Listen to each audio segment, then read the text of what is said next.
Καλησπέρα και σήμερα. Τι κάνετε? Στα μικρόφωνα σας η Ιωάννα και η Λίδια. Σήμερα έχουμε διάθεση να ασχοληθούμε με όσα συμβαίνουν στον κόσμο. Τι λες? Πάμε να δούμε. Πρώτα πάμε την Ισία. Η επανάσταση των πεινασμένων. Είναι η πρώτη φορά που οι συνήθως πειθαρχικοί στους ηγέτες τους, μουσουλμάνοι, ρίχνουν έναν Άραβα ηγέτη. Η φτώχεια, η ανεργία και η ακρίβεια δεν αντέχονται. Βέβαια, ο πρόεδρος με έναν άλλη το έσκασε μαζί με την οικογένειά του και τώρα καίνε τις βίλες και τις επαύλεις του. Λένε μάλιστα πως η σύζυγό του πήρε μαζί της ράβδους χρυσού βάρους 1,5 τόνου. Ρε παιδί μου, αυτό το έκανε έτσι για ενθύμιο, για να μην νοσταλγεί την πατρίδα. Ναι. Τώρα φοβούνται ντόμινο στις άλλες αραβικές χώρες. Αν γίνει κάτι τέτοιο, ο Αλλάχ να τους φυλάει. Το Κοράνι δεν αστιεύεται με αυτούς που κλέβουν. Σκέψου μάλιστα να κλέβουν έναν ολόκληρο λαό. Ποιος είπε μετά το διαζύγιό μου έχω μόνιμη σχέση και ότι δεν έχω πληρώσει ποτέ γυναίκα για σεξ? Έλα. Φυσικά ο τεράστιος Σίλβιο Μπερλουσκόνι. Να το έλεγε ο Μπραντ Πιτ ή ο Τζορτζ Κλούνεϊ, έστω ο Μάικλ Ντάγκλας και ο Γούντι Άλεν ακόμη. Άλλο Μπερλουσκόνι.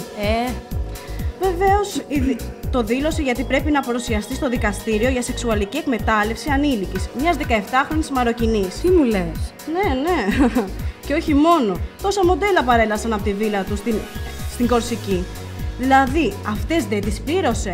Πήγαν μαζί του για τα νιάτα, την ομορφιά και το κορμί του. Καλά τώρα.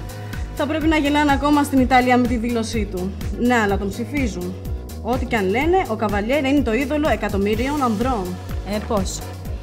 Και τι δεν είπε το στόμα του παρουσιαστή των χρυσών σφαιρών Ρίκι Γκερβέ, ο οποίος είναι διάσημος Βρετανός κωμικός. Ο τρόπος που παρουσίασε τα βραβεία άφησε πολλούς άφωνους, καθώς τα αστεία του μάλλον ήταν πολύ χοντρά. Τι είπε λοιπόν? Έχουμε και λέμε. Για τον Τσάρλι Σιν, που τώρα τελευταία έχει προκαλέσει πολύ με τις καταχρήσεις και την έξαλλη ζωή του, είπε «Θα ανυπομονείτε όλοι για μια βραδιά γεμάτη πάρτι και αλκοόλ» ή όπως το αποκαλεί ο Τσάρλι Σιν, πρωινό. Μετά σχολίασε την ταινία που πρωταγωνιστούν Αντζελίνα Ζολί και Τζόνι Ντεπ. Ποιος ξέρει γιατί είναι υποψήφια? Δεν την έχω δει. Υπάρχει πάντως μια γελία φήμη ότι μόνο ο λόγος που έχει προταθεί είναι γιατί τα μέλη του Hollywood θέλουν να δουν από κοντά τον Τζόνι και την Αντζελίνα. Για το Sex and the City? Τι είπε πάλι? Κορίτσια, όλοι ξέρουμε πόσο χρονών είστε. Είδα μία από εσάς να παίζει στην Μπονάτσα. Και το καλύτερο όλο, προσφώνησε τον Bruce Willis ως τον μπαμπά των Αστόρ Κούστερ.